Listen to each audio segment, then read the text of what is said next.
Voilà, bonjour frères et sœurs. Bienvenue ce matin encore pour ce nouveau culte, ce temps de célébration pour notre Seigneur. Je suis heureux de pouvoir vous retrouver encore et que le Seigneur puisse être glorifié de toutes les manières possibles. Amen. Je laisse la place à Christophe qui va nous conduire dans ce temps de louange et d'adoration.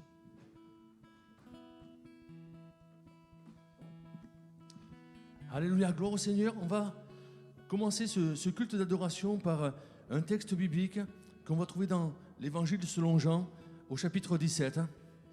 C'est, vous savez, ce qu'on appelle la prière sacerdotale de Jésus qui s'adresse à son Père. Et voilà ce qu'on lit à partir du verset 20. « Ce n'est pas pour eux seulement que je prie, mais encore pour ceux qui croiront en moi par leur parole, afin que tous soient un, comme toi, Père, tu es en moi, et comme je suis en toi, afin qu'eux aussi soient un en nous, pour que le monde croie que tu m'as envoyé. Je leur ai donné la gloire que tu m'as donnée, afin qu'ils soient tous un comme nous sommes un, moi en eux et toi en moi, afin qu'ils soient parfaitement un et que le monde connaisse que tu m'as envoyé et que tu les as aimés comme tu m'as aimé. Père, je veux que là où je suis, ce que tu m'as donné soit aussi avec moi, afin qu'ils voient ma gloire, la gloire que tu m'as donnée, parce que tu m'as aimé avant la fondation du monde. Père juste, le monde ne t'a point connu, mais moi je t'ai connu, et ceux-ci ont connu que tu m'as envoyé. Je leur ai fait connaître ton nom, et je leur ferai connaître, afin que l'amour dont tu m'as aimé soit en eux, et que je sois en eux. Amen, alléluia.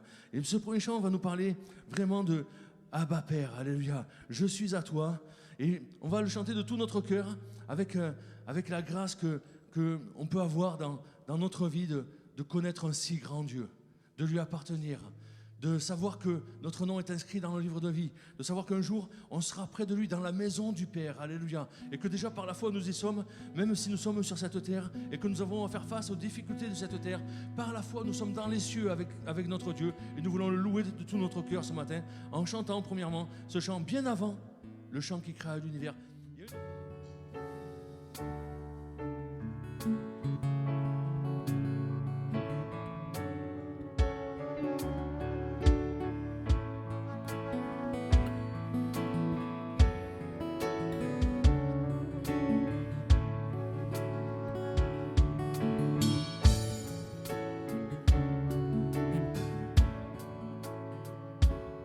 Bien avant le chant qui créa l'univers, bien avant l'esprit qui planait sur la terre, bien avant que tu me formes de la poussière, tu rêvais du jour où tu pourrais m'aimer. Bien avant les premiers battements de mon cœur, bien avant que je m'éveille à ta douceur,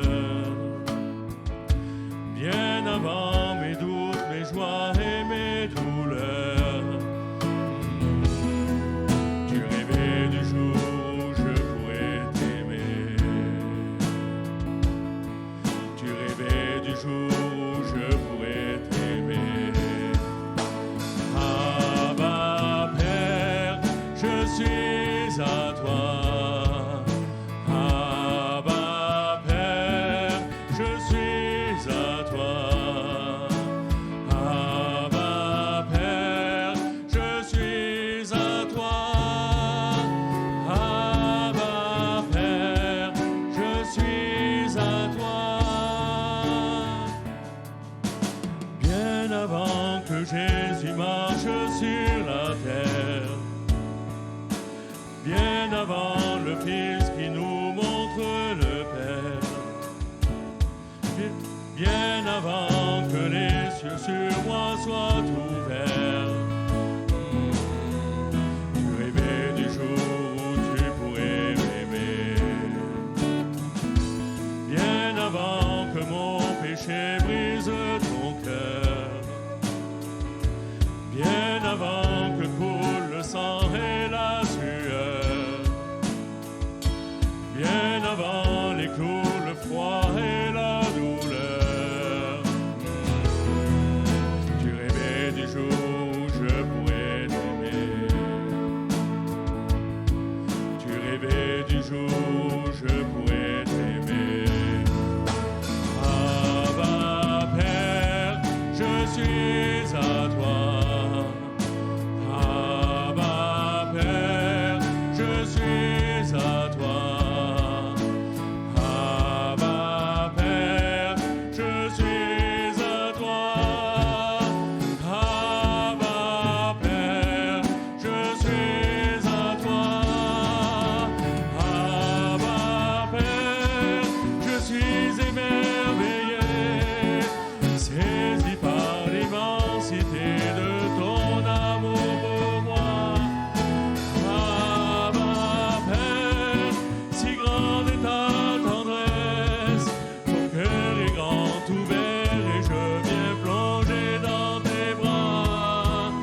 je suis à toi.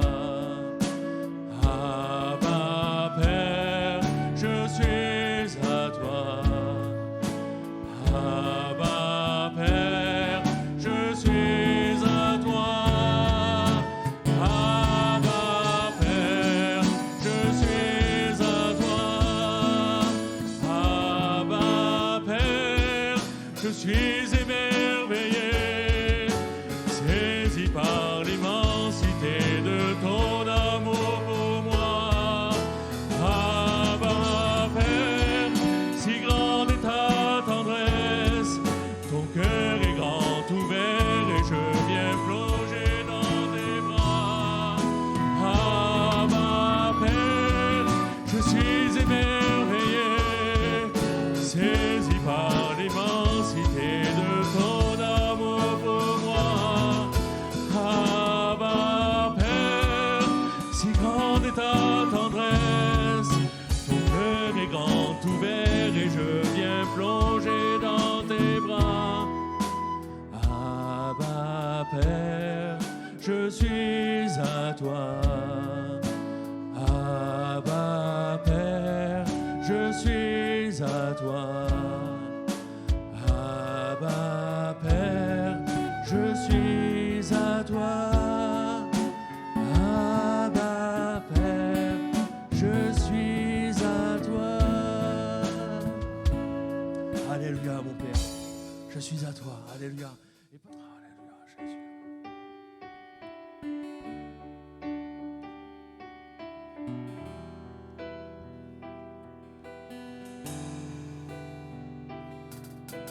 Je suis revêtu du vêtement de sa justice et Jésus vit en moi, vit en moi.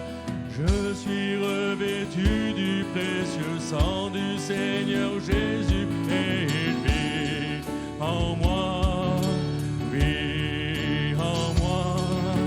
Quel bonheur de savoir combien je suis aimé aux cieux et que Dieu me donne un sauveur.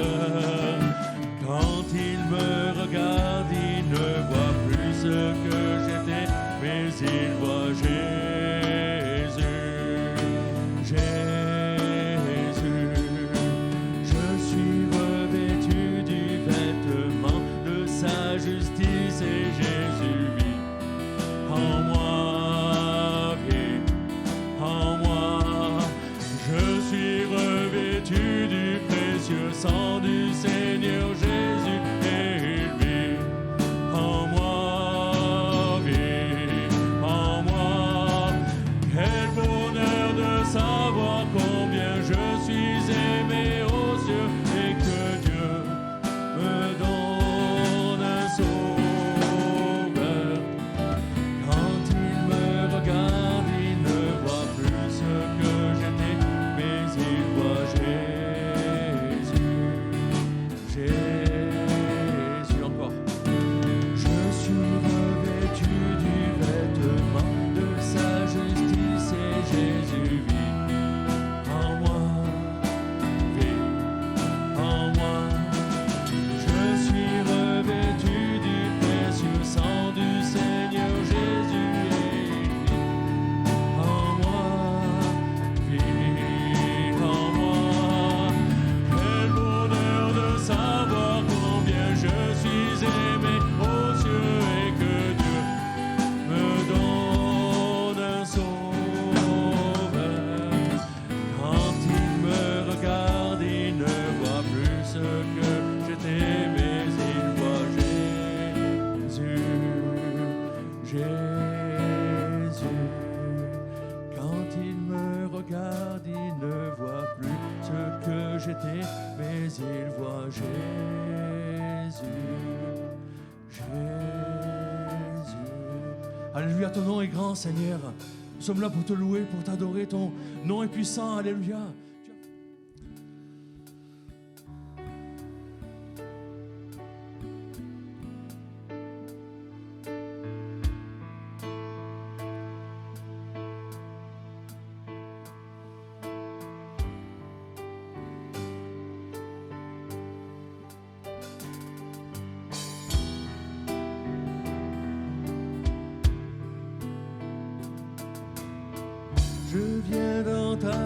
présence,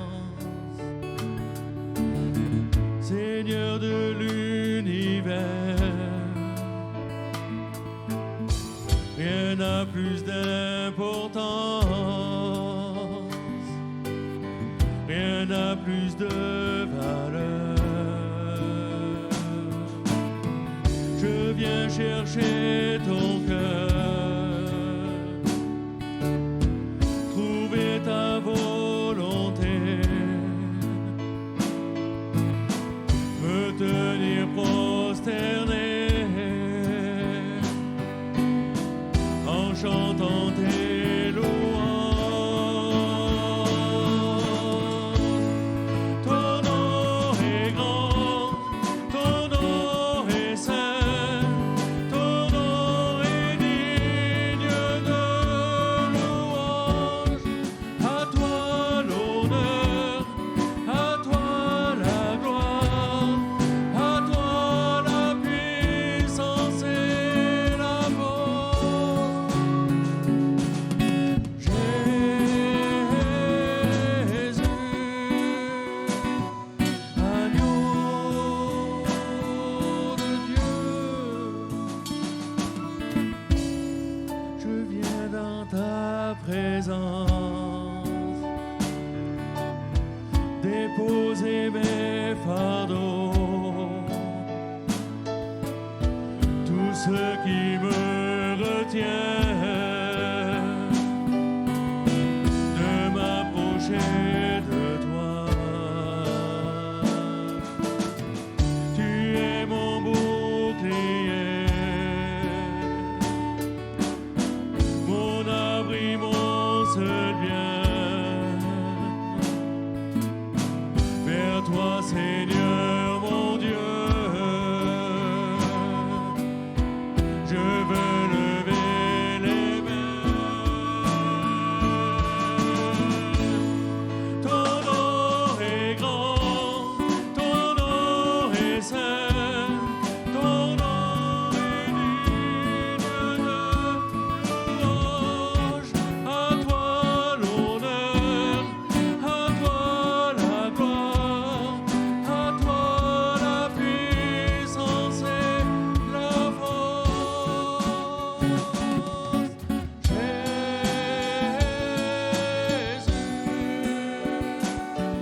agneau de Dieu, ton nom est grand, ton nom est saint, ton nom est digne de louange. À toi l'honneur, à toi la gloire, à toi la puissance et la force. Ton nom est grand, ton nom est saint, ton nom est digne de louange. À toi l'honneur, à toi la gloire, à toi la puissance et la force.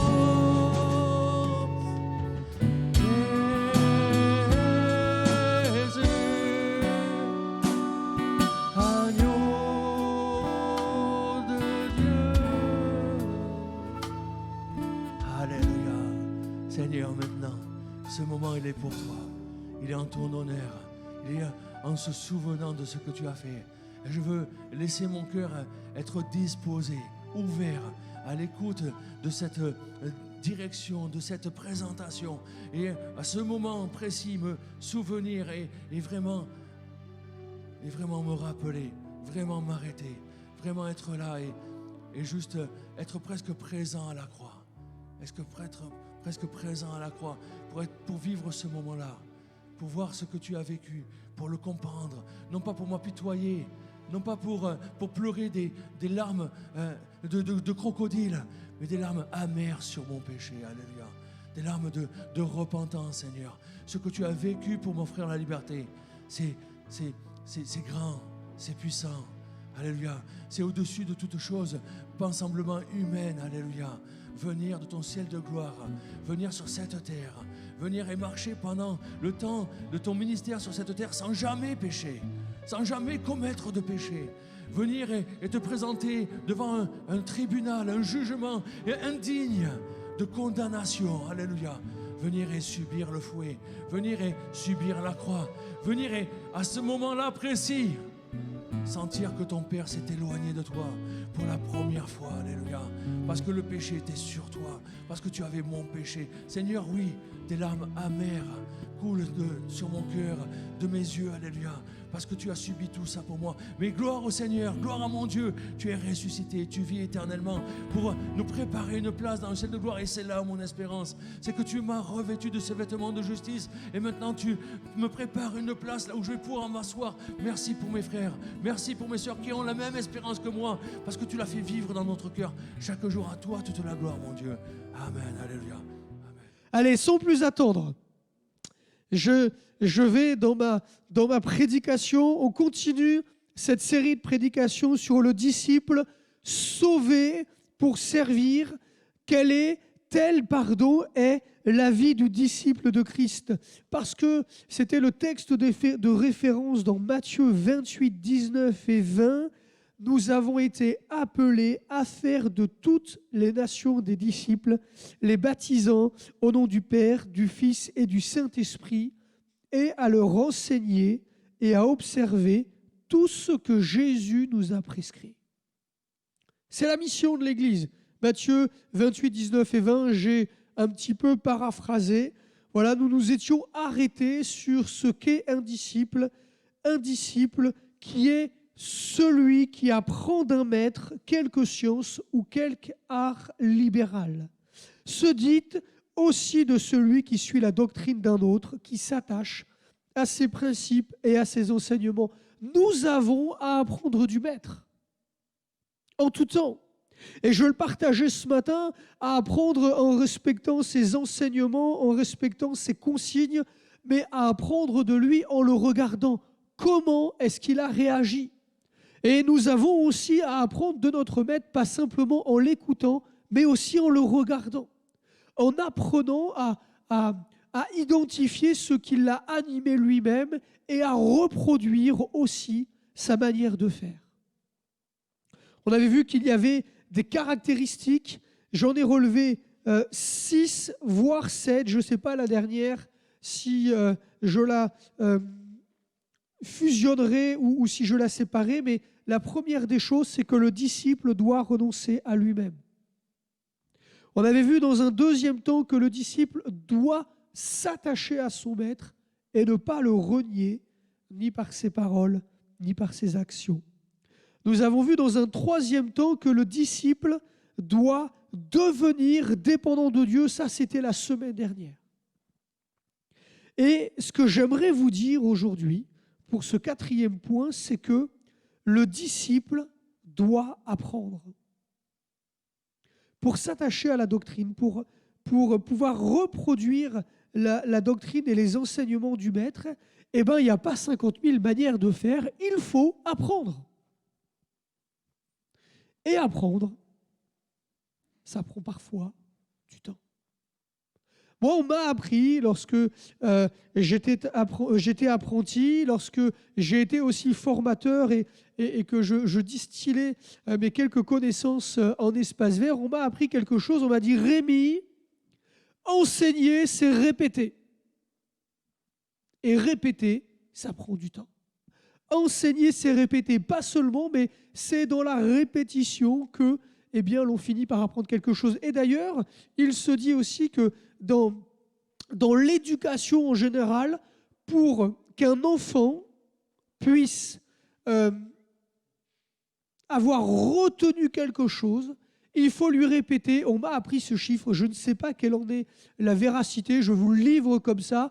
En tout cas, moi, ça m'a interpellé parce que ça dit quelque chose de la nécessité de répéter. On m'a dit, pour qu'un enfant apprenne quelque chose, il faut lui répéter plus de 1000 fois.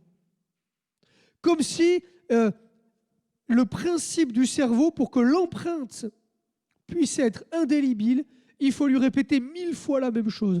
Pour qu'un enfant apprenne à dire merci quand on lui donne quelque chose, Il faut le répéter 1000 fois. Alors après, de temps en temps, il faut lui répéter parce qu'il le sait, mais qu'il n'a pas envie de le faire. Ça, c'est autre chose, ça s'appelle l'adolescence.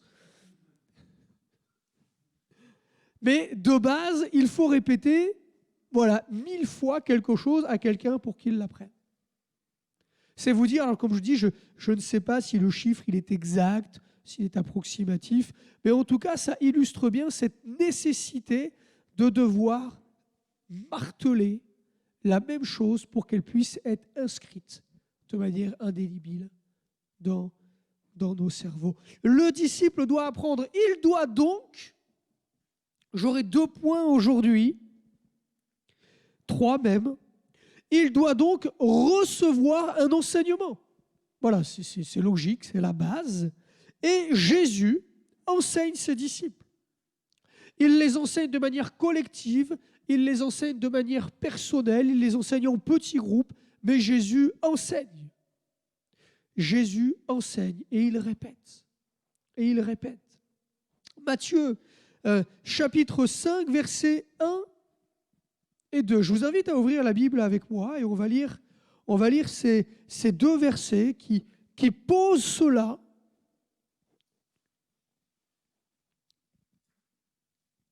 Les autres, je les lirai pour vous.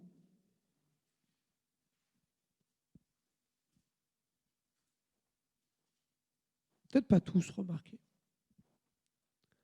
Vous ferez fonctionner vos doigts sur vos tablettes et sur vos Bibles. Matthieu chapitre 5, versets 1 et 2. On connaît le chapitre 5 de Matthieu, le sermon sur la montagne. Je crois le chapitre des évangiles par excellence où on voit Jésus enseigner, où on voit Jésus prendre le temps de le faire. Jésus, voyant la foule, monta sur la montagne et, après qu'il se fut assis, ses disciples s'approchèrent de lui. Puis, ayant ouvert la bouche, il les enseigna et dit. Et là, le chapitre 5 démarre. Ils sont nombreux. Jésus est monté sur la montagne pour que sa voix puisse porter, pour qu'il soit vu, pour qu'il soit entendu. Et Jésus, après avoir interpellé les disciples, après avoir fait quelques miracles pour justifier de qui il était, on le voit là, il commence à enseigner les disciples. Et à partir de ce moment-là et jusqu'à son enlèvement, Jésus n'a de cesse de distiller son enseignement auprès de ses disciples, auprès des apôtres, auprès des plus proches. Mais Jésus enseigne. Alors, la réalité, c'est que il faut avoir un réel intérêt pour le maître afin de ne pas subir cet enseignement. Parce qu'on peut s'asseoir, écouter Jésus parler, puis il parle, puis ça ronronne. On est là au milieu des autres. On ne sait pas ce qu'on fait là. On a suivi le groupe. Il y a quelques miracles, c'est fun.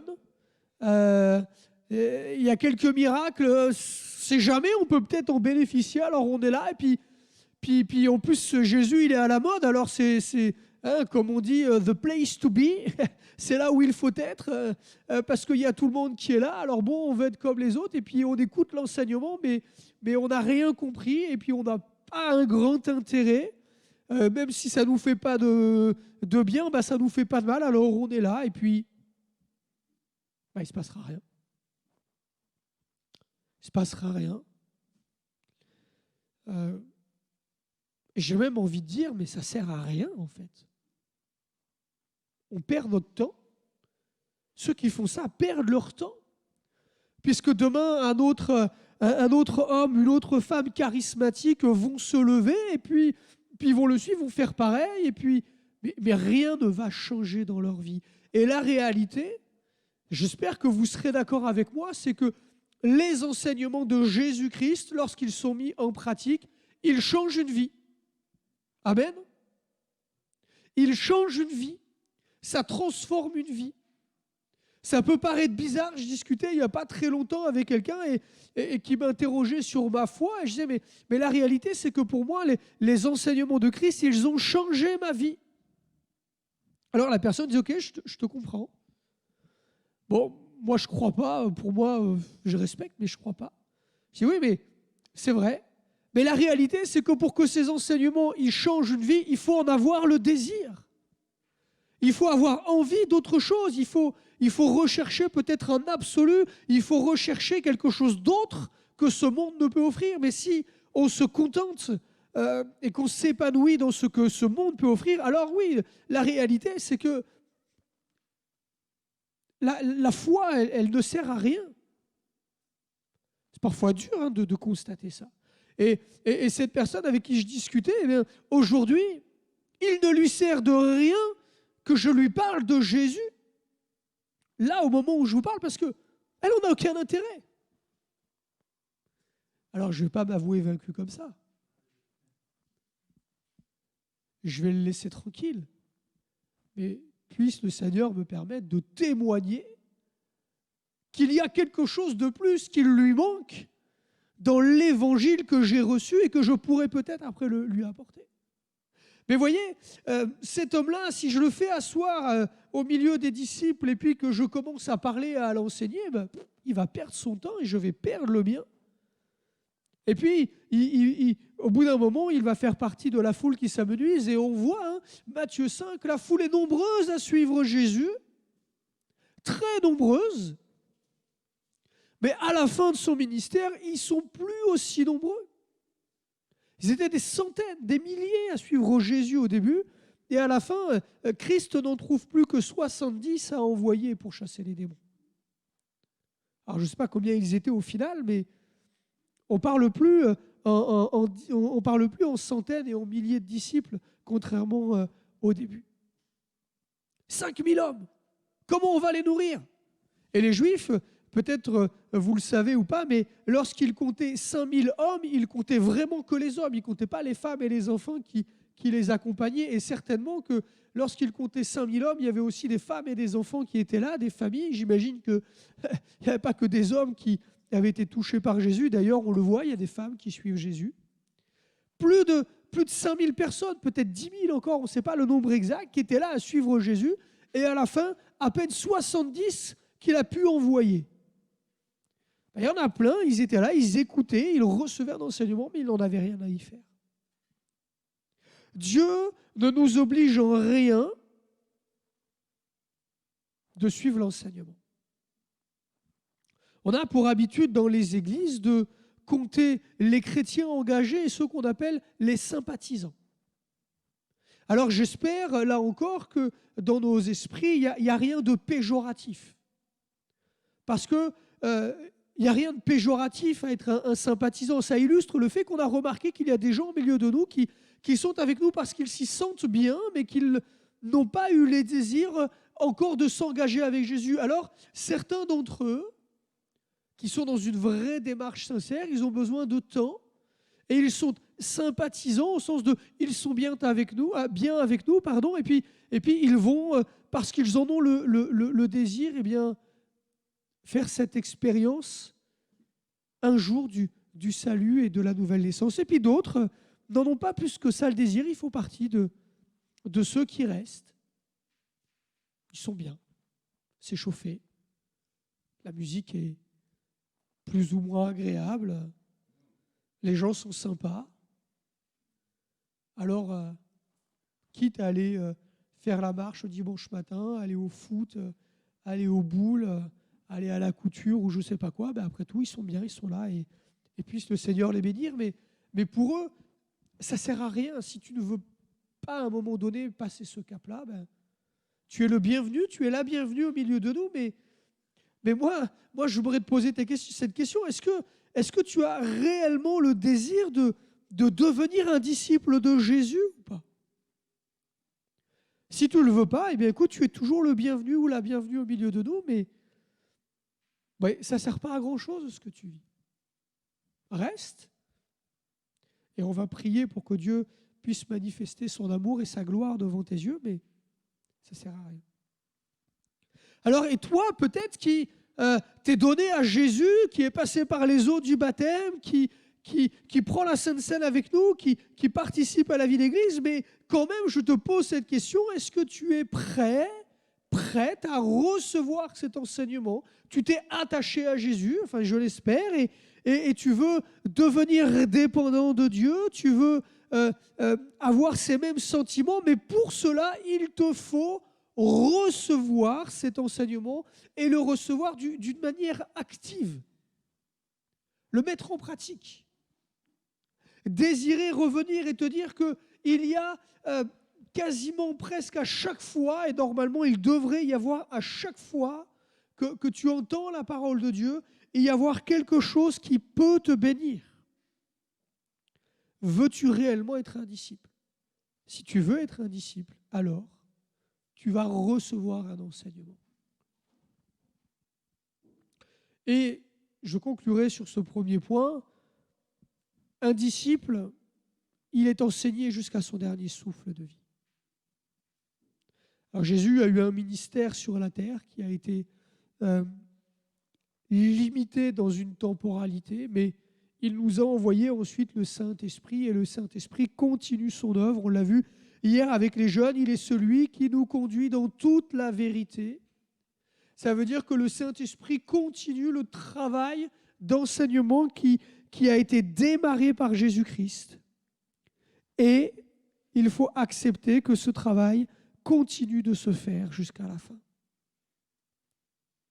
Recevoir un enseignement parce que l'on doit apprendre, et pour apprendre, on ne peut pas se contenter simplement d'écouter, même si on écoute de manière active et de manière volontaire, curieuse et gourmande peut-être, mais ensuite, il faut faire des travaux pratiques.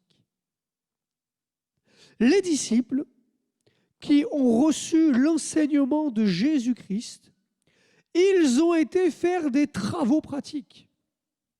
Jésus leur a montré, Jésus les a enseignés et ensuite il les a envoyés. Et il les a envoyés et on le voit que ce n'est pas toujours facile de démarrer ces travaux pratiques. Mais le disciple travaille à la place du maître, pour le maître. Jean 4, 12, je le lis pour vous. Jean 4, versets 1 et 2. Le Seigneur sut que les pharisiens avaient appris qu'il faisait et baptisait plus de disciples que Jean. Toutefois, Jésus ne baptisait pas lui-même, mais c'était ses disciples.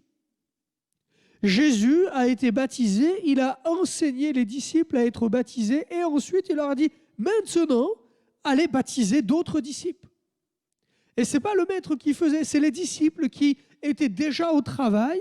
Et à ce moment-là, eux ne le savaient pas, mais nous qui arrivons 2000 ans après et qui avons la parole de Dieu, nous le savons. C'est parce que Jésus, après qu'il soit remonté dans le ciel, eh bien, les disciples ont baptisé en son nom toutes celles et tous ceux qui sont devenus disciples à la suite et qu'on a en second appelés des chrétiens. Et donc, il les a enseignés à le faire.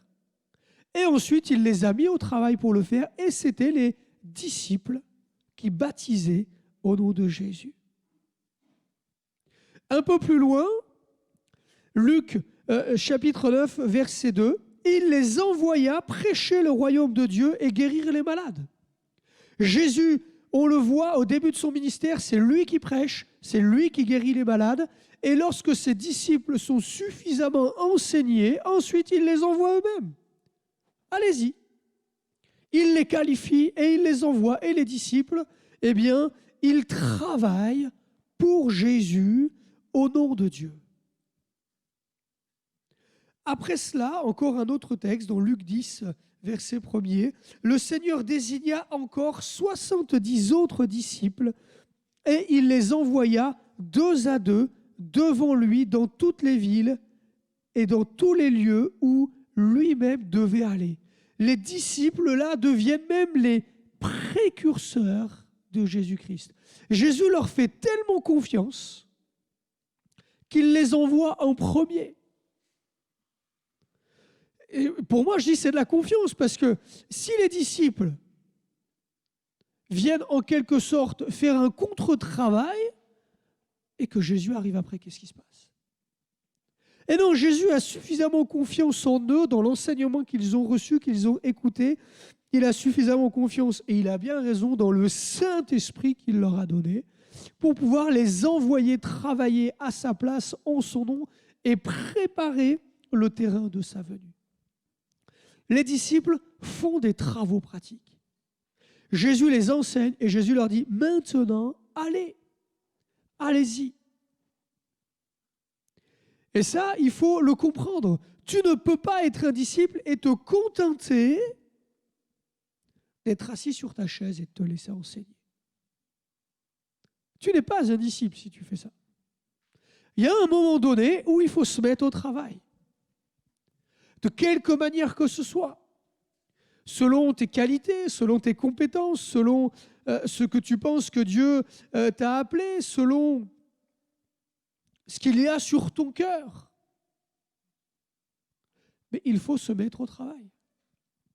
Un disciple qui se contente de venir le dimanche matin et d'écouter la parole de Dieu, ce n'est pas un disciple. C'est un sympathisant. Je réalise au moment où je dis ça que c'est peut-être dur ce que je suis en train de dire. Parce que je suis peut-être en train de dire, mais ça fait des années que tu viens à l'église et tu n'as jamais servi le Seigneur, alors je suis en train de te dire que tu n'es pas un vrai disciple. Je réalise que ça peut être compris comme ça. Eh bien ouais, j'assume. Tant pis, j'assume. Alors, ne me flagelle pas, s'il te plaît, et ne te flagelle pas non plus, parce que peut-être qu'on ne te l'a jamais dit. Alors, moi qui dis ça, je ne pense à personne en particulier au moment où je dis, je ne connais pas vos vies. Je ne suis pas dans l'église depuis suffisamment longtemps pour savoir ce que vous y avez fait ou pas. Alors du coup, rassurez-vous, je suis totalement neutre. Et quand bien même depuis le mois de juin où je fréquente l'église, je ne vous aurais pas vu servir le Seigneur, après tout, peut-être que vous l'avez fait avant et que je ne le sais pas. Alors, disant cela, je ne juge personne. Et c'est sincère. Mais par contre, pardonnez-moi, ou pas d'ailleurs, mais je n'ai pas peur d'affirmer ce que je suis en train de dire et peut-être de vous déstabiliser, peut-être que vous êtes mal à l'aise. Si tu viens à l'église pour louer Dieu, et même si tu donnes ta dîme, et même si tu donnes pour la mission, et même si tu viens à toutes les réunions, mais si tu n'as pas eu dans ton cœur le désir de commencer à servir le Seigneur, alors tu n'es pas encore un disciple. Et si tu as été interpellé à cela et que tu as résisté, alors tu n'es pas un disciple. Tu es un sympathisant, bien intentionné, et ça ne remet absolument pas en cause ton salut, mais tu n'es pas encore un disciple. Parce que le disciple est celui qui reçoit l'enseignement de son maître. Et c'est celui qui se met au travail pour son maître. Alors, moi, je voudrais, et c'est le sens de toute façon de cette série de prédications, quand j'ai donné comme titre « Sauver pour servir », je voudrais vraiment vous secouer. Il y a plein de manières de servir.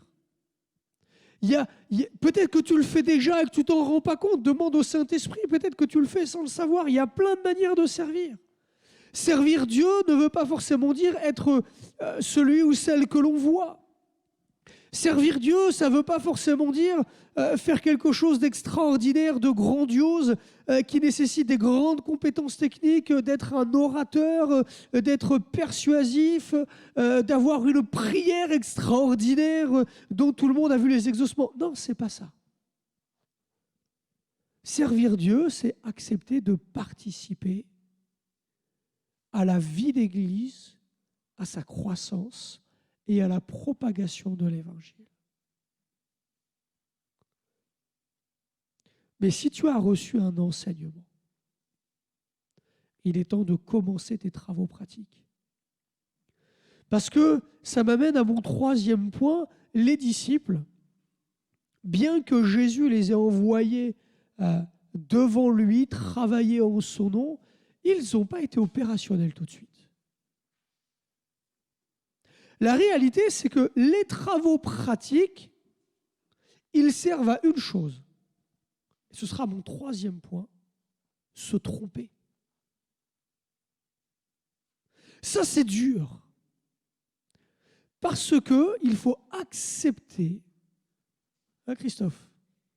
Je lui disais tout à l'heure, pour ceux qui n'étaient pas là, je lui disais pendant la louange, mais moi, ça a été insupportable pour moi quand j'ai démarré dans le ministère d'accepter cette idée. Il faut accepter de se tromper.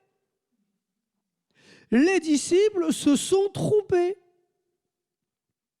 Ils ont fait n'importe quoi par moment. Ils ont fait des erreurs. Ils n'ont pas compris ce que Dieu voulait leur enseigner au travers de Jésus-Christ. Jésus leur a donné un enseignement. Ils ont été aux travaux pratiques et c'est en mettant en pratique l'enseignement qu'ils avaient reçu qu'ils se sont rendus compte qu'ils n'avaient rien compris à l'enseignement qu'ils avaient reçu. Et ça a été l'occasion pour Jésus de les corriger pour qu'ils puissent après être efficaces. Et il y a ce texte-là que je voudrais vous inviter à lire avec moi dans Matthieu chapitre 17. Se tromper, c'est inévitable. Se tromper par manque d'expérience ou parce que l'on n'a pas compris quelque chose, c'est inévitable. Et c'est même salutaire. Parce que l'on n'apprend pas quelque chose tant qu'on ne s'est pas trompé. C'est comme ça.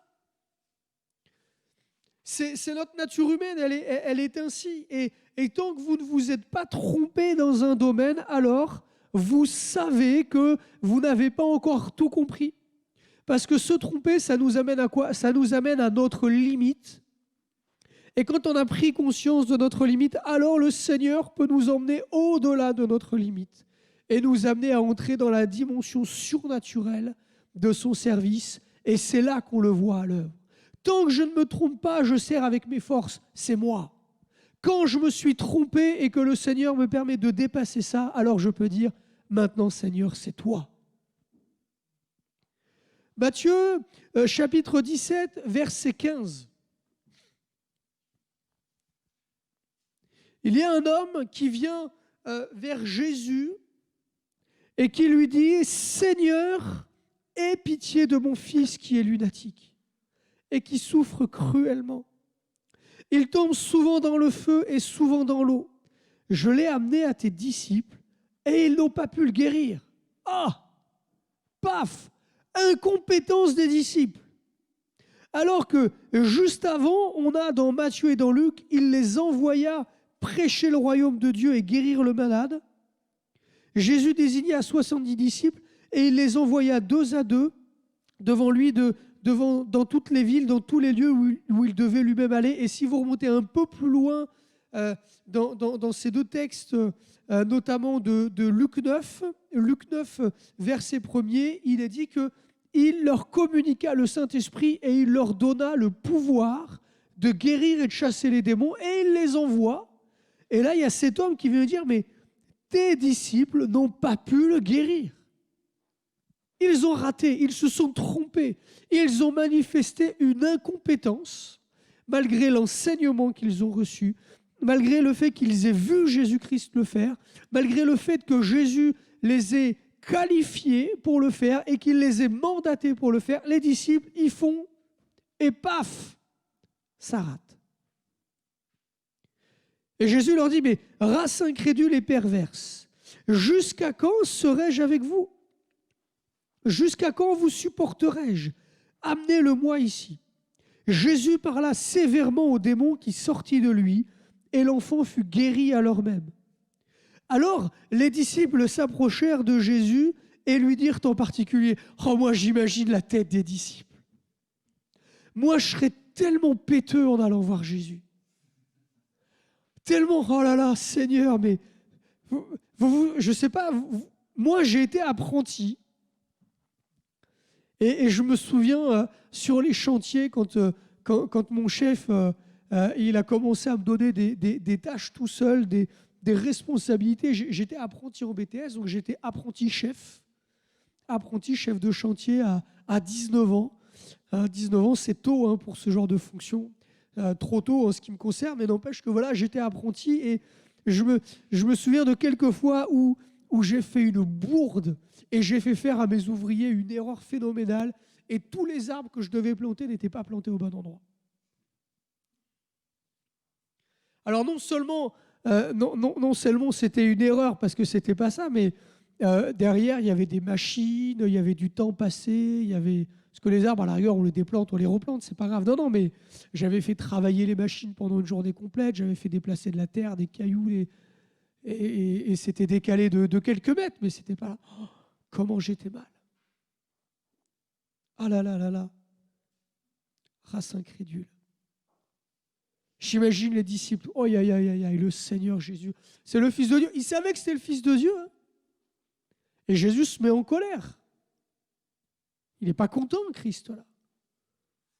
Parce que, a priori, il y a quelque chose que les disciples n'avaient pas compris. Et s'il leur dit race incrédule et perverse, c'est que c'était de leur faute, quoi. Il y avait, franchement, ils étaient répréhensibles de quelque chose.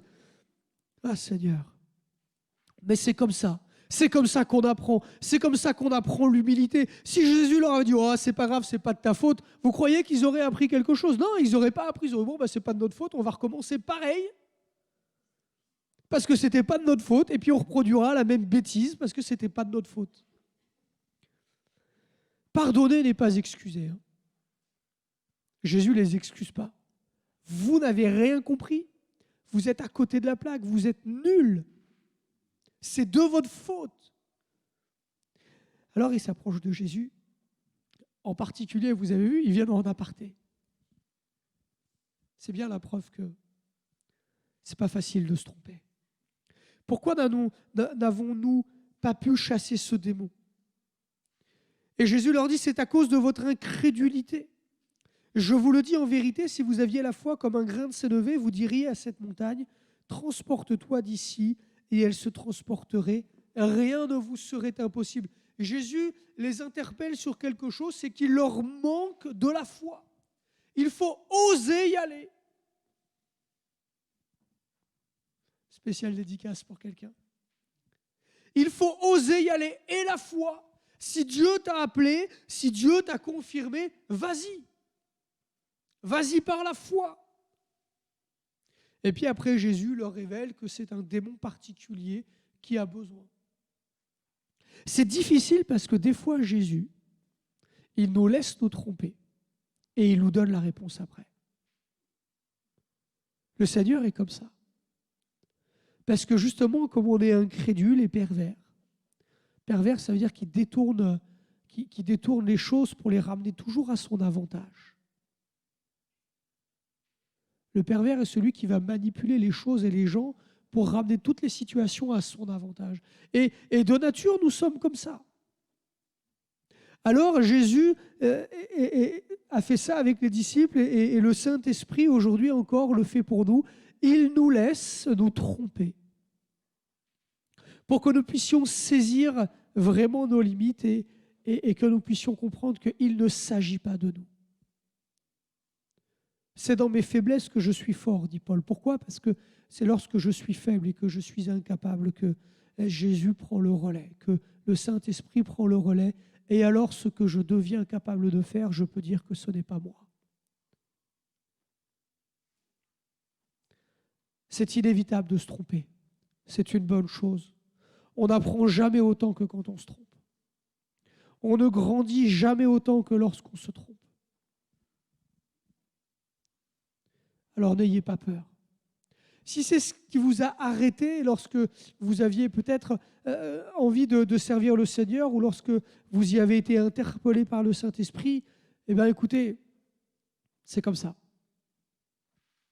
Alors moi, je peux vous le dire, parce que je l'ai déjà dit à quelques-uns dans l'Église, n'ayez pas peur de servir dans l'Église de Villeneuve-sur-Lot et de vous tromper.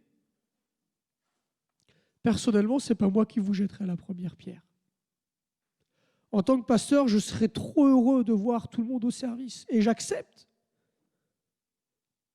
que quelqu'un se trompe. Ne croyez pas que je n'ai pas appris à exercer mon ministère sans me tromper.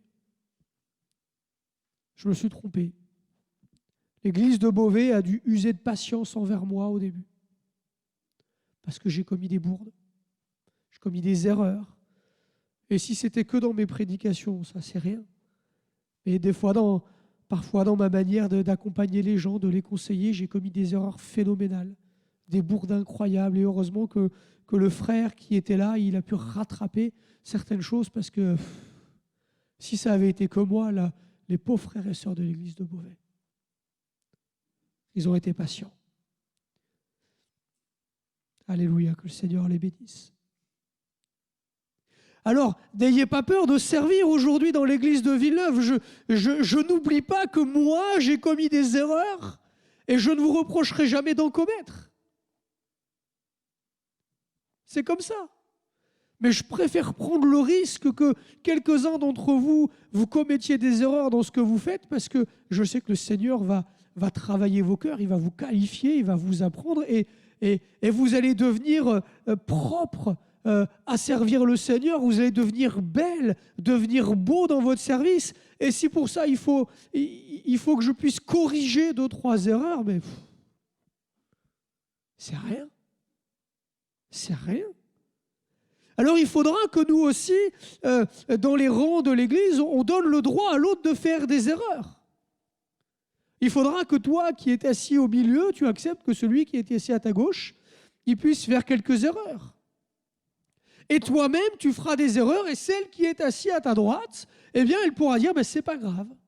C'est comme ça que ça marche. Se tromper, alors, par contre, parce qu'on est bien intentionné, parce qu'on est sincère, oui. Mais il y a 2 manières de se tromper. Ça fait partie de l'apprentissage, mais il y a quand même 2 manières. Il y a Pierre et il y a Judas.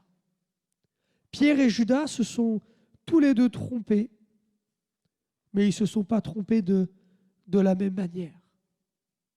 Pierre, on le sait, c'était un homme fougueux, c'était un homme qui avait des convictions, c'était un battant et Pierre, eh bien, il manifestait les défauts qui vont avec sa qualité. Et Pierre avait des sacrés défauts quand même. C'était quand même le disciple qui manifestait l'amour de Jésus en découpant des oreilles. Quand on remet là aussi un peu dans le contexte, Jésus dit « Aimez-vous les uns les autres ». Pierre est avec Jésus et il dit d'accord et il porte une épée à son côté pendant qu'il suit Jésus. Il a fallu de la patience à Jésus-Christ quand même. Il parle de l'amour de Dieu, il parle de la guérison, il parle d'aimer ses ennemis et parmi ses 12 apôtres, il a un gars qui porte une épée à son côté. Vous voyez, il faut de la patience. Mais Pierre était bien intentionné. Pierre était sincère. Alors Pierre a pu non seulement se remettre en question, mais être pardonné. Lorsque Pierre, et Jésus le lui a dit dans le texte que j'ai lu pour la Sainte Seine, lorsque Pierre lui dit « Mais voilà, moi Seigneur, je ne te renierai jamais. Je me battrai jusqu'au bout. Regarde, j'ai mon épée, je coupe des oreilles. » J'imagine Jésus. « Ah Pierre, si tu savais, tu vas me renier. » Et lorsque Pierre le fait, on voit un Pierre repentant. Il est contrit. Il a réalisé, il a honte de lui. Et lorsque Jésus revient le voir après sa résurrection, on voit un Pierre qui s'approche de Jésus, mais contrit, humilié, mais qui connaît l'amour de son Sauveur et qui lui demande pardon. Pierre, est-ce que tu m'aimes? Oui, je t'aime. Pierre, est-ce que tu m'aimes? Oui, je t'aime. Pierre, est-ce que tu m'aimes? Oh Seigneur, mais tu le sais. Tu le sais comme je t'aime. Tu le sais. Je suis même plus capable de te le dire. J'ai même plus la force de l'affirmer parce que quand j'affirme quelque chose, 3 fois il a renié. Il a renié Jésus. Et 3 fois Jésus lui pose la question et il ne recommet pas la même erreur. Non, je ne réaffirmerai pas quelque chose.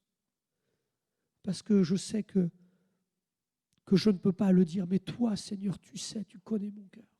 Je n'ai plus le droit de te dire que je t'aime. Je te laisse aller chercher toi-même en moi cet amour. Et c'est là que Jésus le restaure. Enfin, tu as compris, Pierre. Tu as compris que tu ne peux pas affirmer que tu m'aimes. Mais je sais dans tes yeux et dans ta contrition que tu m'aimes. Alors, eh bien, va, je te restaure. Je te rétablis dans ta charge et même je t'en donne une encore plus excellente et maintenant, paie mes brebis. L'amour de Pierre était sincère, il voulait vraiment servir les plans de Dieu.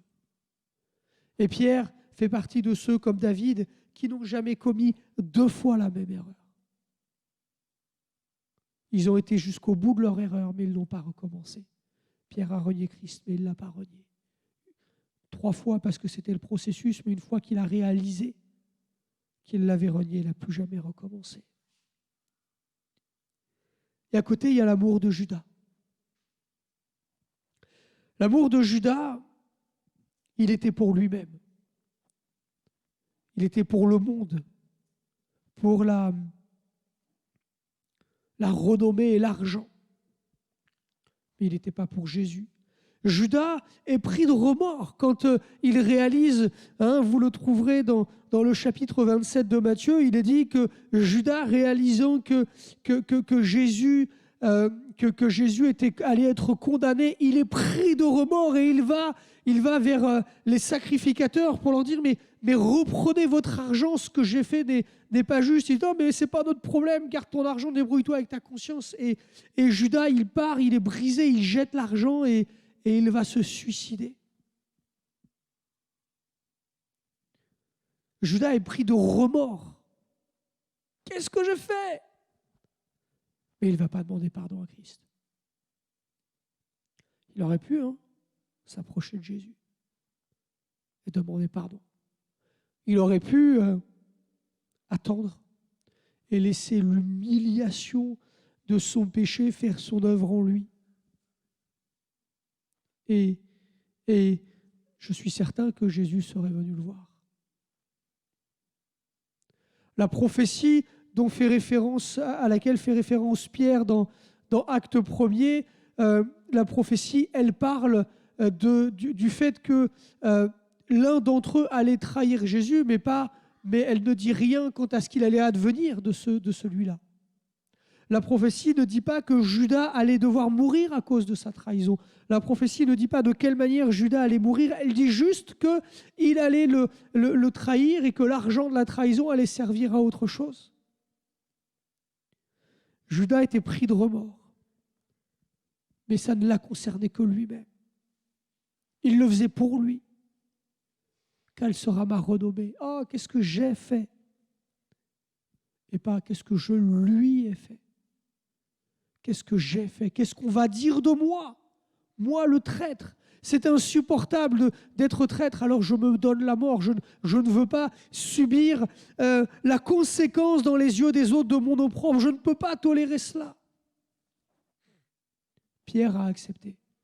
Il avait renié Jésus et puis il a accepté de vivre avec cela. Il était repentant. Vous voyez, le remords, c'est une chose. La repentance en est une autre. Vous pouvez regretter ce que vous avez fait, mais si vous n'en demandez pas pardon, c'est que vous n'êtes pas repentant. Et c'est que votre regret, votre remords, il est égoïste, il vous concerne simplement vous-même. Jésus a été pendu au bois de la croix. Et Pierre s'est approché du bois de la croix. Judas a choisi le bois auquel il s'est lui-même pendu. Tu peux faire des erreurs. C'est pas grave. Fais-les parce que tu es bien intentionné. Fais-les parce que tu es imparfait et c'est comme ça que tu vas apprendre. Et puis si tu en commets certaines, eh bien, accepte l'humiliation qui l'accompagne. C'est comme ça. Mais ne l'accepte pas en la regardant simplement au travers de toi-même. Oh là là, qu'est-ce que les autres ils vont dire de moi? Mais on s'en moque de ce que les autres vont dire de toi. Il n'est pas question de toi. Tu n'es rien. On n'est rien. Il n'est pas question de nous.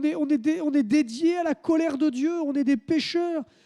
On est des misérables vermisseaux. On n'est rien. Il n'est pas question de toi, il n'est pas question de moi, il n'est pas question de nous.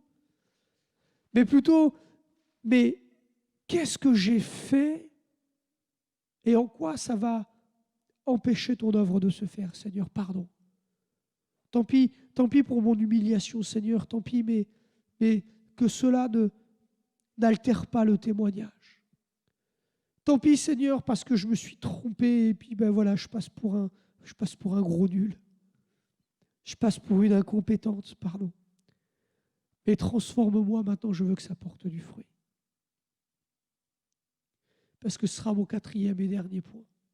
Le disciple qui apprend, qui écoute l'enseignement, qui met en pratique, qui accepte de se tromper, il doit porter du fruit. C'est à ça que ça sert.